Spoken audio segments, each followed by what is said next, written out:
Okay, so let's move on. Let's talk about the algebra of functions. Anytime you see this word algebra, it's basically asking you to add, subtract, multiply, and divide. Got it? And we're doing that on functions. So anytime you get like a new group of numbers, you have to do the algebra all over again. You have to learn to add, subtract, multiply, and divide all over again with those new numbers. So in this case, we're doing it with functions. So let's look at these notations. The first one says f plus g, right? Of x. So, what does that mean? That means you are going to take f of x and you're going to add it to g of x. This is the shorthand notation, so I just want you to be aware of that. F minus g of x means you're going to take f of x and you're going to minus g of x.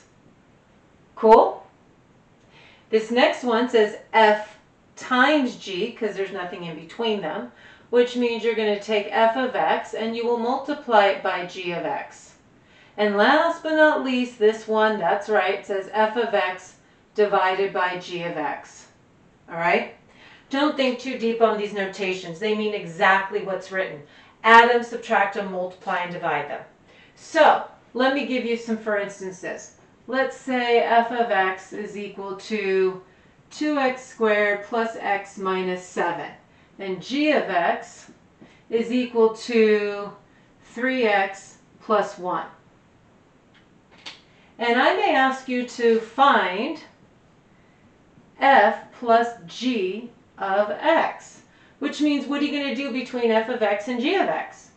Yeah, you're simply going to add them, which means you're going to take the f of x, and I always recommend writing them in parentheses regardless of the operation, and you're going to add to it g of x, which is that 3x plus 1. And then we simply get to add like terms, right? Okay, which gives us 2x squared plus 4x minus 6. Cool? Okay. What happens if they asked me to find f minus g of x? Same thing, right? We're going to take f of x, which was the 2x squared plus x minus 7, but now we're going to subtract the g of x. And parentheses are always good, especially in this case. Why? Because what are you going to have to do with this minus sign? Yeah, you're going to have to distribute it, aren't you? Which means we have 2x squared plus x minus 7. But now it's minus the 3x and minus the 1, isn't it? Okay, I ran out of board space over there. Let's put the answer up over here. Looks like we get 2x squared minus 2x minus 8. Now you know why parentheses are important, because in this case you had to distribute that minus sign, and had you not put the parenthesis up there, you may have forgotten to do it. That wouldn't have been a good thing. Okay, I have another problem. Let me get myself some board space here for you so you can see this other problem that I'd like us to work on. So we added them, we subtracted them. Yeah, you can pretty much guess what I'm going to ask you to do now, aren't you? But I'm going to put a little bit of a twist on it. So hang in there a second. So, problem number 3. F times g of negative 1. Like, huh? Remember the notations that I put up just a few minutes ago. This means you're going to take f of negative 1 and multiply it by g of negative 1. Are you with me? So, I guess you have to first figure out f of negative 1 and then g of negative 1, don't you? And then what do you get to do after that? Multiply them together. So, let's figure out f of negative 1. Well, we plug in negative 1 for the x's, don't we? And I know some of you just went to your calculators like, I'm going to just do this with my calculator. Okay, fine. I get that you may just do that with your calculator, but hopefully you're not. Oops. And that's what I wanted to erase. And because that was minus 7. So let's see. 2, right? Minus 1. Yep, 2 minus 1 is 1. Minus 7. Yeah, negative 6. Hopefully you got that also. And the second part is g of negative 1. Which we have to do 3 times the negative 1 plus 1, don't we? Which gives you, yep, negative 2. And last but not least, we can finish it. Because it said take f of negative 1 and multiply by g of negative 1, didn't it? Didn't we? Isn't that what that said up here? So f of negative 1 was negative 6 times the negative 2, which gives you 12. Cool? Okay, hang in there. Got some more. Okay, so let's talk about some applications with respect to the algebra of functions. Let's take a look at this particular problem. They have given us f of x, and they've given us the sum of f and g, and they say that sum is equal to 7 minus 1/3 x, and they literally want us to find the function g. So now let's think about this. Remember what we said just a few moments ago. We said that the sum of f plus g of x is actually equal to f of x plus g of x, correct? Okay, so now, don't we know the sum of f plus g? Yes, we do. It's right here. It's 7 minus 1/3 x, isn't it? So instead of writing f plus g, the sum of that, we can write 7 minus 1/3 x, because that is representing the entire sum, isn't it? Okay, so equals f of x. Do we know f of x? Yeah, we do. It's right here. It's the 5x plus 8. And then plus g of x, which is what they've asked us to find. Cool? So in actuality, this turned out to be a nice, simple little algebraic problem for us to work on. So we have to move everything over, right? We have to subtract the 5x on both sides and subtract the 8 on both sides. Agreed? All right. So let me continue the work over here. So 7 minus 8, good, negative 1.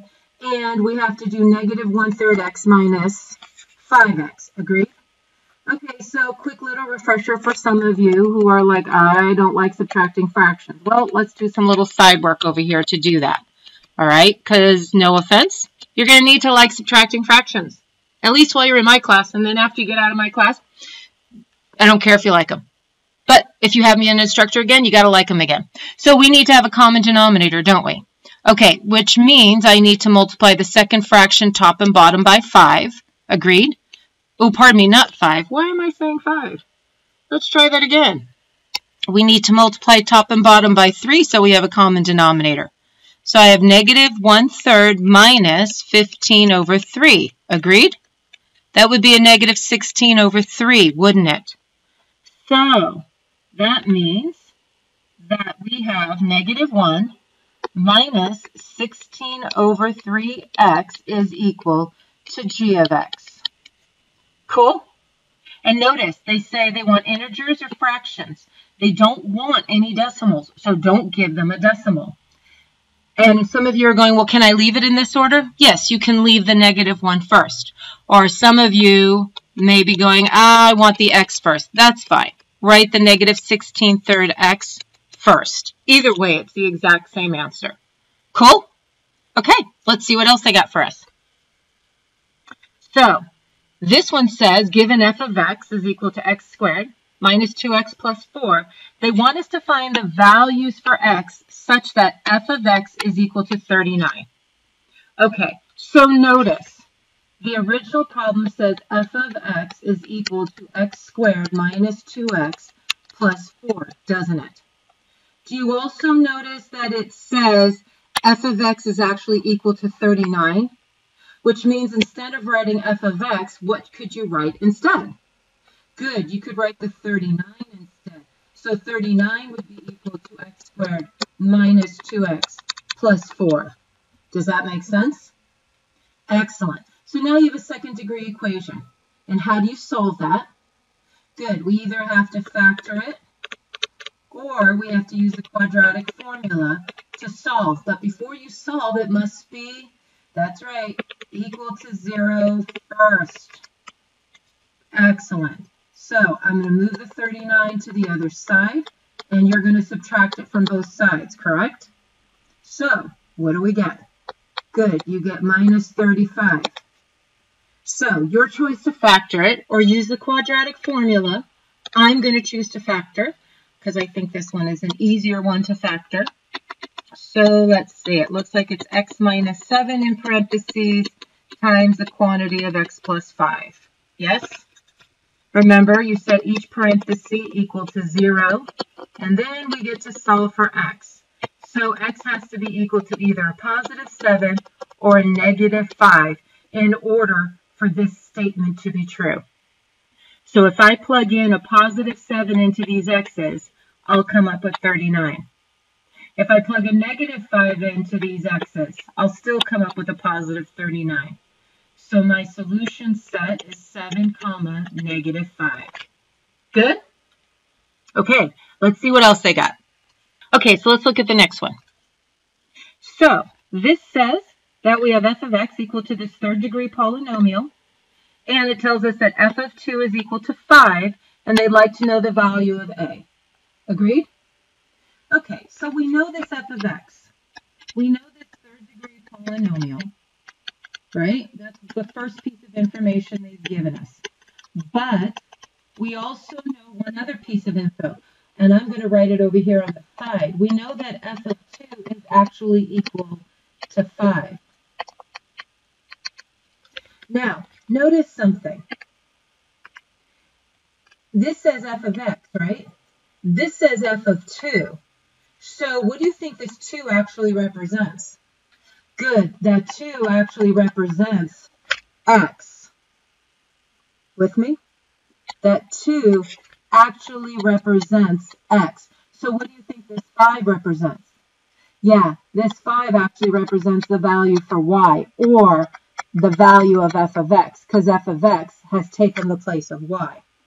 Does this make sense?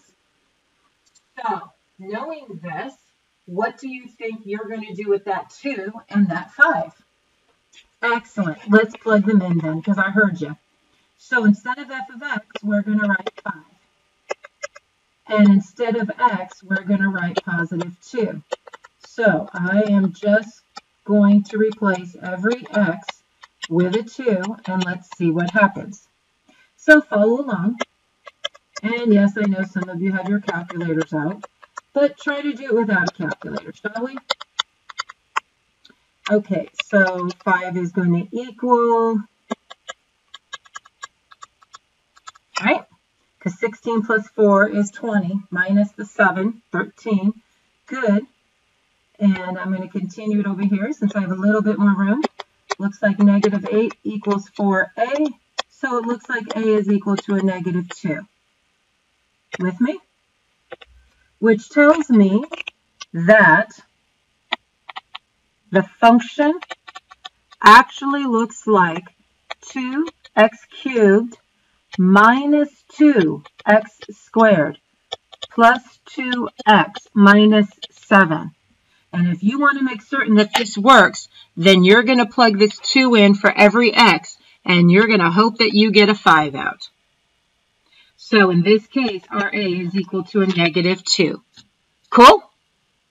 Loving it. These problems aren't so bad, are they? You just actually have to understand this little notation over here to help us figure it out. All right, let's see what else they got for us. So they would like us to express the area of a right triangle as a function of the base if the base of a triangle is twice its height. Well, I don't know about you all, but I'm a visual person. So what do you think I'm going to do? You're going to draw a triangle. What kind of triangle, as a matter of fact? A right triangle. So let me draw a right triangle. I have the base of it and I have the height of it, don't I? And notice what they say. They want the area of this triangle. Well, how do you find the area of a triangle? Yeah, area is equal to base times height divided by 2. Agreed? Awesome. Now, they did say one major factor. After they said this, they said they wanted this written as a function of the base if the base of the triangle is twice its height. Well, the base of the triangle is twice its height. So the base of the triangle is twice the height. So,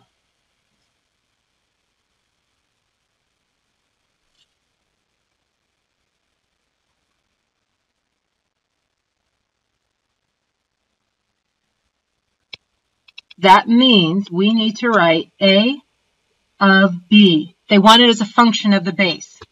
So instead of, the B is okay here, but instead of this H, I need to replace it. Are you with me? I need to replace it. So, we're like, well, how do I replace it? Do you notice it says B equals 2 times H? Which means if I solve for H, H is equal to the base divided by 2, isn't it? So instead of H, I'm going to write the base divided by 2. And this whole thing is still divided by 2, isn't it? When they say write it as a function of a certain variable, then that's the only variable that they want to see in your equation here. So that's all we have here is the base. Now, let's go over here and do a little simplifying. So the area with respect to the base is equal to B times B over 2, and this whole thing is divided by 2, isn't it? Well, what happens when you divide fractions? Yeah, you multiply by the reciprocal, don't you? So this would actually be times a half, won't it? So the area of the base is equal to B squared over 4. That would be the function for this particular problem. Cool? Yeah, that was a good one because we actually had to solve here for H, didn't we? Yeah. Okay, hang in there. We got one more. Let's take a look at this one. It says the function P of y is equal to that wonderful little equation. And it represents the population in millions of people in 2005 that were Y years of age or older. Now, I only have part A up here because I need you to understand this part A. Part A is asking you to identify the dependent and the independent variables. So, remember what dependent means. Dependent means the output. Independent means the input. So question, which variable is the independent variable? Which variable is our input? Yeah, our input is the y because you notice there's y on the right side of this. And the output would be, that's good, the variable p. So, our independent variable is y, isn't it? Is this what this first option says? No, they're calling y dependent, so it is definitely not option 1. How about option 2? Dependent variable is p. Good. And independent is y. Good. This will be my answer then. Cool? It's very important that you understand the difference between independent and dependent variables. Got it? Okay. Hopefully this helps. You have fun with these, and I'll catch you on the flip side.